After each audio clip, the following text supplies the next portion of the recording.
Well, turned out to be a little better than expected. Yes, light snow, light winds, but a lot better than the 4 to 6 inches of snow that they were picking on Friday. And the temperatures here at game time, Gary, are actually fairly reasonable considering what it was like this morning in single digits. Well, you may not want to sleep out tonight, but 28 degrees isn't bad. A little bit of light snow coming down right now. The field's in great shape. A little bit of light snow on the field, but no ice. Thanks to the Altoona football team coming out here today and helping to clean up the stands in the field, and along with a great grounds crew down there that has this field in top-notch condition. This is a playoff-rich tradition program, Bishop McDevitt. They have not been to the promised land in a long time. Now there's Tom Henderson, the head coach at Burrell. In his third year, he has them here. And again, you talk about mental toughness and a team that relishes the underdog role. They were playing taking care of business in their locker room beforehand. Bishop McDevitt for Chapman. His dad, Harry Chapman, built Cumberland Valley into one of the premier programs in the state. We asked him if he thought about it. He says, there isn't a day that goes by where I don't think about my father or any of my parents, but today is certainly special in the Chapman family considering the traditions involved. Everybody that comes onto the field today, Jed, has a special moment in their mind, a special person, a special situation, maybe even a quiet dedication to someone, and that's the neat thing about being in a state championship this afternoon. And you look at Tom Henderson down there on the sideline. This guy brings in a run-and-shoot offense. Absolutely outstanding in a high school football program. He'll mix it up a little bit with the eye. Both coaches this afternoon, Chapman and Henderson, very, very innovative. We could see some new wrinkles in both their offenses today. Talking with Chapman before the game, he says yesterday at the team mass, we talked about this being the last time that this particular unit would be together. The seniors of Jordan Scott, Rakai Nelson, guys we're going to talk about a lot today. He says that during the mass, they said this is not an end, it's only a beginning. And Gary, I think that's exactly what you got to do when you're in a state title situation like this, is talk about the experience the young men get and basically take everything you can out of the particular situation. What you have to do when you come into a game like this is really take an approach of attack and adjust. Prepare what you do well. Both teams, Bishop McDevitt and Burrell, coming in here this afternoon, have certainly gotten ready by preparing what they do well. The problem becomes when you have two very innovative coaches, as we mentioned, they now are going to give you some things that you're going to have to adjust to. So the second part of that double-A theory comes in. Now adjust to those things and make sure you get back on the attack after you're able to make the adjustments.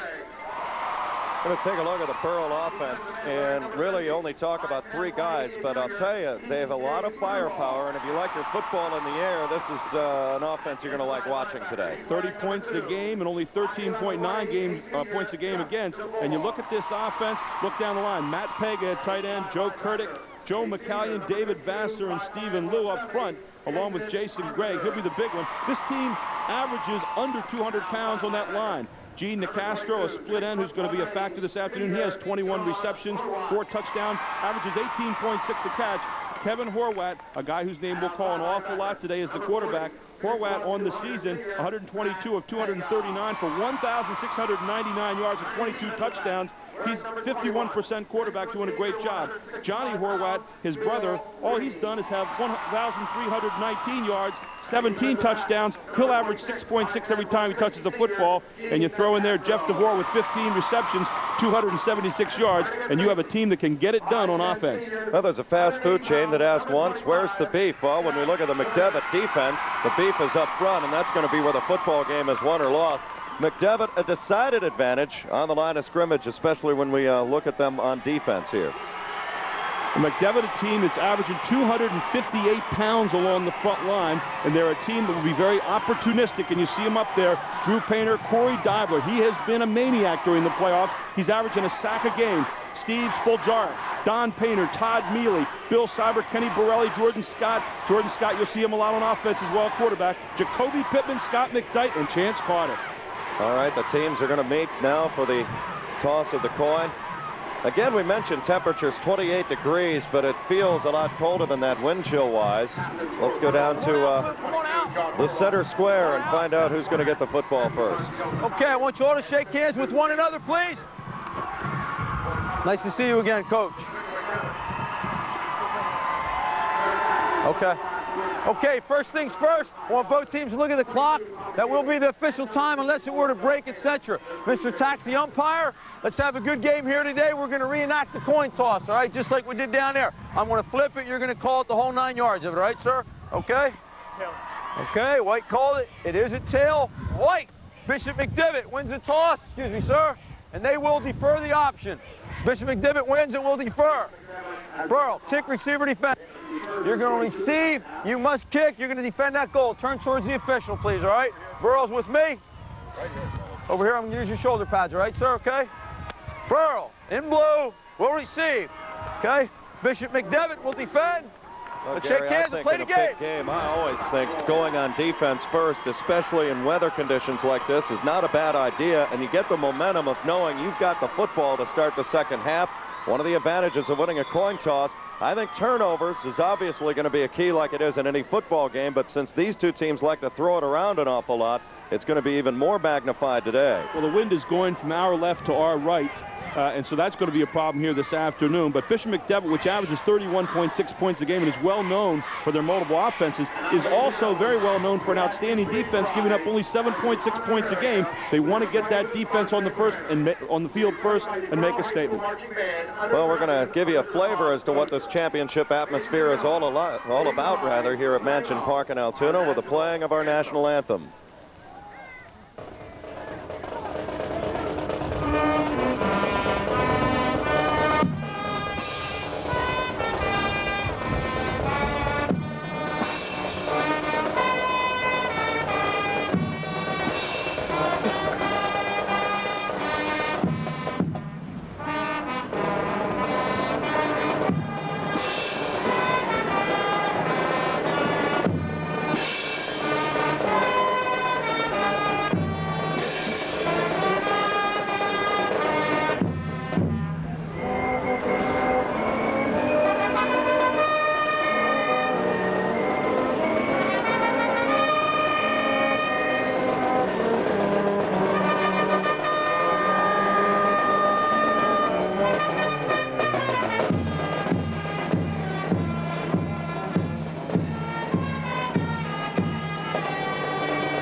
Camera action, the championship in boys AA. Jed Donahue along with Gary Sutton. It's great to be along with you on WITF Channel 33 back in the Harrisburg area, bringing you the first of two games.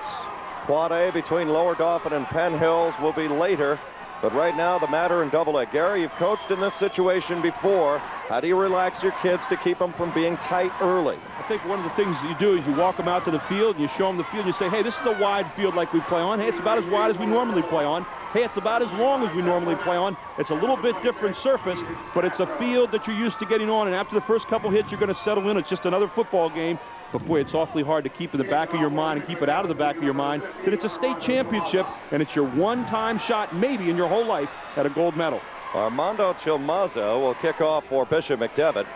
Going deep is going to be Seth Hornack. We're going to call his name an awful lot on defense. He matches up with Rakai Nelson, one of the premier wide receivers in all of Pennsylvania for McDevitt. And also going deep now is going to be Gene Nicastro. He's a wide receiver. Mazza meets it, and we are underway. Mansion Park in Altoona. Castro to the 25, 30, and he's hit right at the 31-yard line. Great special teams coverage by Bishop McDevitt, and that's one thing they really stress during workouts. Scott Koppenhofer, 5'8" sophomore, first man down there. You saw Chance Carter down there right along with him as the first kickoff of the game here. And quickly to Castro up the field, and quickly the snow here on the field. Not the only thing snowing down is a field of white comes in called Bishop McDevitt. We walked the field beforehand, not as slippery as you would think. This turf has really held up well throughout the snow and some of the ice. Second man through. It's going to be the big fullback. Nope, it's going to be the quarterback, Horwath. And he tell you, he's really nice play action look there for a gain of 7 or 8. Fooled us up here entirely. Kevin Horwath, a kid that knows what he's doing. He's running that run and shoot offense. I heard a coach describe the run and shoot offense the other day like this, Jed. And here it is. You can see Horwath just taking the ball and then running around the side himself. You know, he said, if my quarterback runs, I'll shoot him. That's the run and shoot offense by most coaches in high school football. He said, this year we plan to run and shoot. Next year we plan to run and score. This team can run and score in a hurry. John Horwath, the lone setback behind Kevin Horwath, brother. Brother to brother, Horwath goes right through, nowhere to go, and he is smashed by Don Painter. Don Painter had a sensational game a week ago against Lansdale Catholic, 6'5", 240-pounder. Let's go back to the beginning of that game. Fort Chapman head coach suspends 19 players, sits them out a quarter because they missed a pregame meal. He says it brought them together. It's behind them. Here they are today. You talk about how championship teams get to the field. They get here by what they do off the field. He disciplined those people. They came together hard this week and ready to play the game this afternoon. 3rd and 3, as you see right there. Opening minute and a half of the first quarter in the championship in AA. Horwath back to pass, throws, ball is tipped into the air and incomplete. Drew Painter got a hand on it, and Bishop McDevitt holds on 3rd and 3, and I'll tell you, that's a big play right there. Horwath looking downfield for Seth Hornack. Similar name, not anywhere close. 59 receptions this year, but a great hand up in the air that time. Drew Painter playing another game of his life here this week as he picks up where he left off last week to get him here to the final. And here's where Bishop McDevitt can really hurt you on special teams. Speed, well, speed always comes, and speed creates your own opportunities. Man to watch for is Rakai Nelson. Fumbled snap momentarily, end over end, fielded by Jordan Scott. 30. Scott winds his way across the 35 to the 37-yard line. Hit and drop downfield by Charles Post. Also there was Ryan Dunmeyer, 6'3", 160-pound junior. Here you'll see Scott picking it up and heading right back outfield, carrying it like a loaf of bread here for a moment. Most coaches like you to have it a little tighter to your body than that, but finally gets good field position out to the 37-yard line. One thing Tom Henderson said about preparing for Bishop McDevitt, as you look at the punt return one more time, he says, yes, we play teams with speed. Yes, we play teams with size. We've never played one with this combination. In motion goes Rakai Nelson as we take you back to live action. Jordan Scott, who's had a sensational year at quarterback for the Crusaders. Handoff, big hole up the middle for Tommy Mealy, all the way down to the 46. Close to McDevitt, first down, a gain of 9. Average yards on first down. Big stat to look for, running behind big Corey Deibler that time. He had a huge hole up front. Well, here you see Tommy Mealy, 1,046 yards coming to this game, and you can see why as he bursts through the left side for a quick opener. 16 touchdowns for Mealy this year. He averages 4.9 every time he touches the football. He does a little better than that on this one. Big hole opens up on the left side. You could have driven a truck through. Well, they pinched it tight. Power I formation. Staffaroni, the fullback. Mealy again. Big hole again across midfield all the way down to the Burrell 47-yard line. And another gain of 6 or 7 for Tommy Mealy, running strong out of the eye. This is going to be a major factor this afternoon. 258-pound line that Mealy's running behind, over less than an average of 200 on the line on the other side for Burrell. And you can see Mealy making big headway so far as that line is pushing out 2 and 3 yards before Mealy even gets to the line of scrimmage. McDevitt, known as a throwing team, used the power I, though, to pull out the Eastern final against Lansdale Catholic a week ago, driving 60 yards in the final minute and 23. Mealy alone setback. He gets it again, not that time. He is stamped down and put out by P.J. Butterbaugh, 5'10", 180-pounder, and somebody missed an assignment up front because he just exploded through there. P.J. Butterbaugh says, hey, we might be small, but we're quick and we're awful tough, and this team is not lacking at all in courage. You'll see why right here. Look at Butterbaugh. Bring him down right away. He never had a chance to get started, did Mealy, and that brings a little bit of a loss to play. Second down coming up 13 yards. He just explodes right through there. Gary mentioned a loss of 3, ball back right at midfield. Might see our first throw here. Matchup to watch is Rakai Nelson going in motion against John Horwath, or Seth Hornack rather. Handoff, second man through, big hole. This is a Johnny Walton, and a Johnny Walton's back into Burrell territory. Positive yardage all the way up to about the 43-yard line. A gain of 7. Johnny Walton, another of the fleet-footed running backs. You'll see him here round the outside. Little student body left that time. 88 carries in the year for 520 yards and 5 TDs. He averages 6 yards a carry and does his job there, getting them back down to 3rd down and 5. Walton, a 6', 170-pound junior. He'll be the featured guy next year. 8:35 to go in the opening quarter. McDevitt on their initial possession at the Burrell 43-yard line. Anxious moments. Burrell showing blitz. Scott, long cadence. Pitch goes to Mealy again. Big hole 35. He's got the 30 and a first down to the Burrell 28-yard line. And a Johnny Walton running well for positive yardage, a gain of 14. And you can see the strategy right here All Chapman wants to do right now is show that the powerful line can push off the other, and you're getting it every time as it's thrown out to Waltland. Little student body right this time, and Waltland just rounds the corner. Big pickup of 14 yards of the play, and another Bishop McDevitt first down. Staffaroni, the fullback, out in front. Also a big block by Don Painter, pulling out of the guard position that time. Power I formation. Johnny Walton will join Mealy. Scott under center. Handoff quickly to Mealy. Scott on a keeper. He pulled it right back out of there and got to the 29-yard line. Probably a good thing he did, because Jason Gregg and Justin Shantz were forcing the issue up front for the Buccaneers. Gregg is really the powerhouse on that front line out of his tackle spot, and he and Shantz both smelled the play out immediately. Good ball handling by Scott, but not good enough to get away from the twosome that time, and no gain on the play. In fact, a gain of maybe 1 yard on the play. It'll be second down, call and 9. At the 29 of Burrell. Again, Walton. Now Scott going to throw it for the first time out to Nelson. Nelson trying to break a tackle. Does to the 26. That was great effort right there by Rakai Nelson.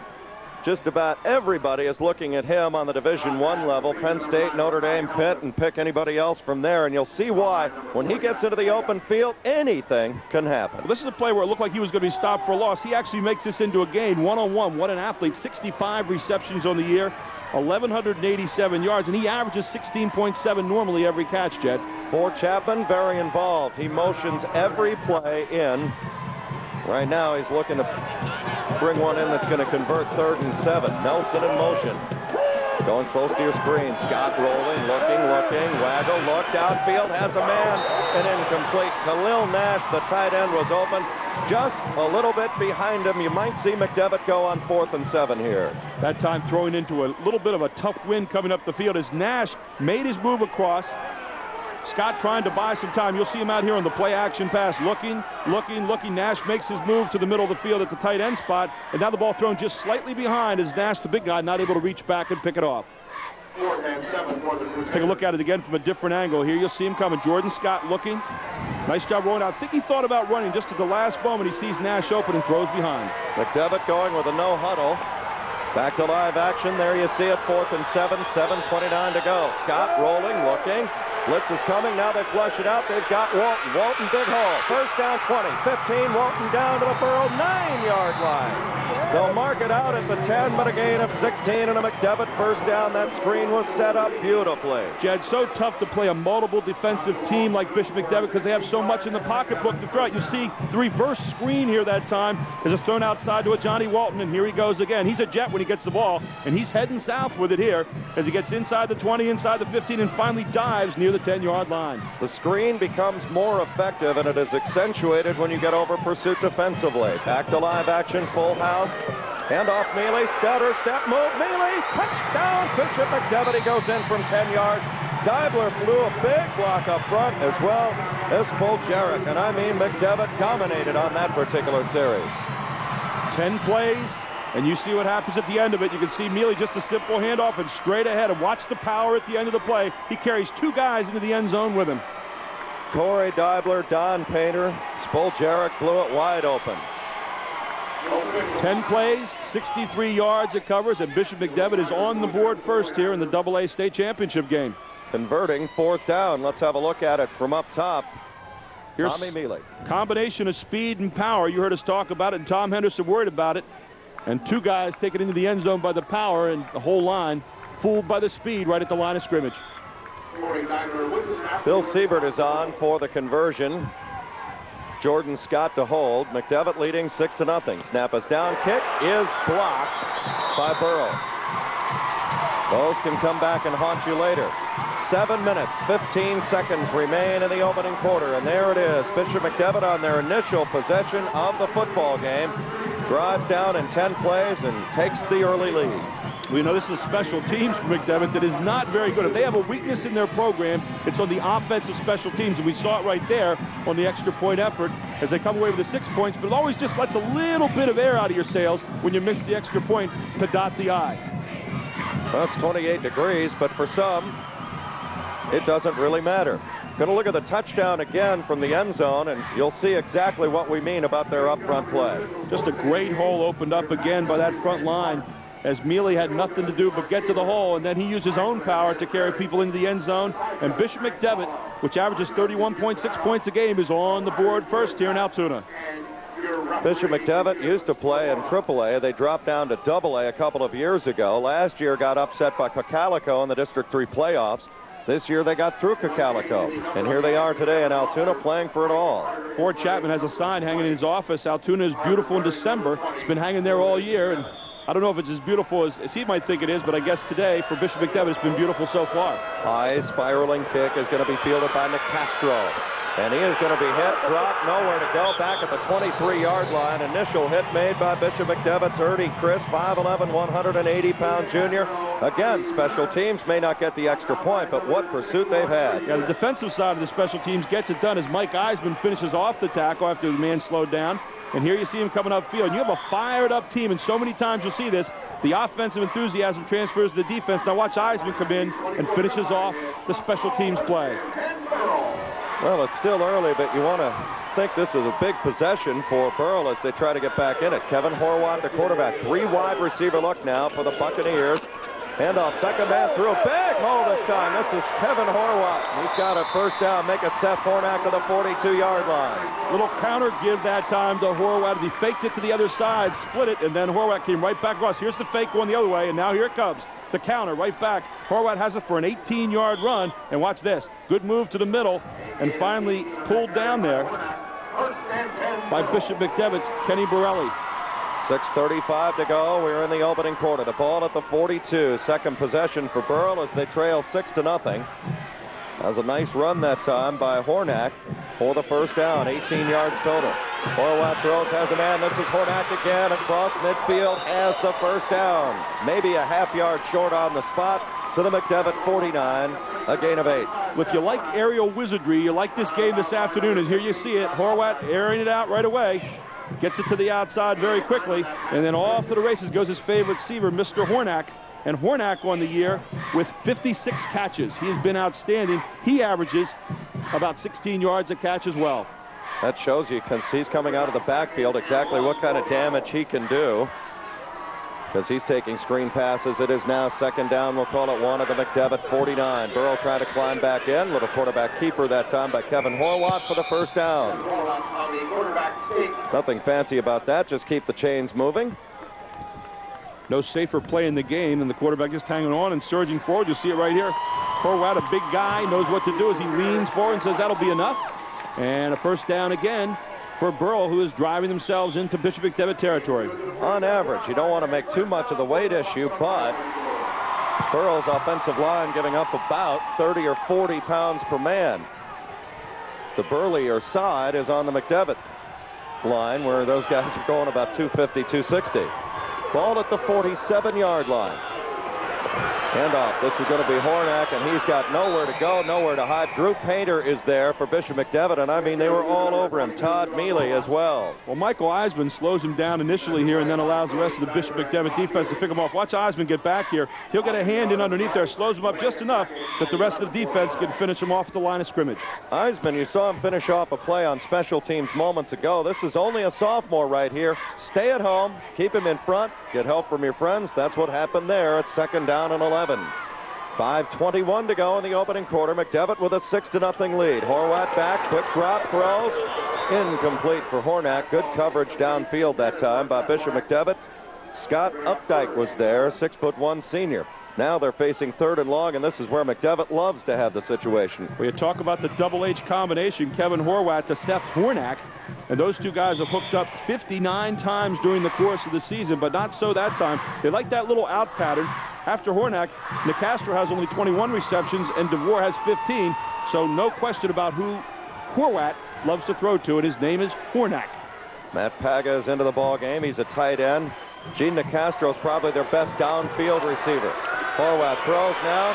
Has a man out there. It's Seth Hornak, a big fullback, and he's short of a first down to about the 39-yard line, and Tom Henderson faces his first big decision at the 5-minute mark of the first quarter, whether or not to go on 4th and 3. Well, his favorite receiver again for reception number 60 this season as he finds Hornak out there. It's a little pass, and then they try to let the guy use his athletic ability to surge forward. This time not very far to go for Hornak, but still brings up a 4th down and 3. Horwath, a solid quarterback, going back and looking for one man, and there he finds him.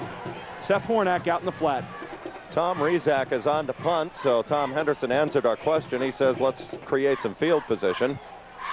McDevitt will try and set up Jordan Scott for the return. Nice high, booming punt. Drive Scott back to a 7-yard line. Scott looking for room to go, and he is going to be waved under an undertow, make it a face mask penalty against Burrell. Well, they had great coverage downfield and then grabbed the mask. That could be a 15-yarder. Well, Jordan Scott looked like he might have been a good candidate for the Arthur Murray Studios there as he was trying to dance around and find a place to go. Wasn't any place, but he is going to be the beneficiary here of, I believe, a face mask penalty. Watch, right there it is. You can see the face mask. Great job by our WITF camera crew again. Face mask called there on Burrell. And it's going to be called on number 67, Dave Vassar. Vassar's the center on offense, and it's going to be a big 15-yarder, so that field position. The foul is personal foul, face mask on the blue during the run back of the punt, 15 yards from the end of the run, first down, White. At the 24-yard line. McDevitt with their second possession. Sometimes they go no huddle. 4:15 to go. McDevitt leading 6-0. Fullback in there is Koppenheffer. Back goes Scott to look, throws as a man. It's Nelson, and it is broken up beautifully by Gene Nicastro that time. Well, they're going to have double coverage on Rakai Nelson. You don't put up numbers like him and stay a secret for real long, especially as doing it in their third year. He's over 1,000 yards 2 years in a row, and he is Jordan Scott's favorite target. Well, normally Nelson can do the magical, but right here awfully hard as Nicastro just strips him. This is a team that has 44 interceptions. Burrell this year, almost unbelievable. Dave McKenzie is on as a wide receiver. The lone setback is Tommy Mealy. Back goes Scott again. Play action looking. Scott can run. This time is in huge trouble. Gets out of it at the 30. Scott still alive to the 35, and a McDevitt first down.